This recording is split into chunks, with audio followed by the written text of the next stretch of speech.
Na olivovom oleji si ošmahneme šalotku a kuracie mäso. Podľa potreby pridáme olivový olej. Restujeme ďalej, až kým sa mäso takto pekne nezatiahne, potom pridáme soľ. Ja používam keltskú, ale kľudne môžete použiť obyčajnú kuchynskú soľ. Pridáme karipastu. Môžete pridať úplne akúkoľvek, táto je dosť pikantná. Premiešame a podlejeme vodou podľa potreby.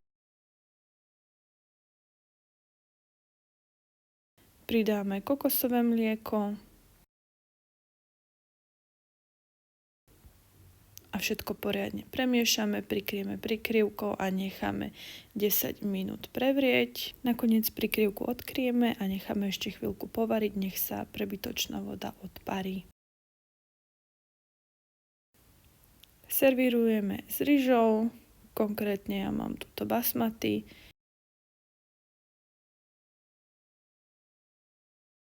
Posypeme sušenou cibuľkou, sezamovými semiačkami a pridám pár kvapiek sezamového oleja. Nakoniec brokolicové výhonky a hotovo.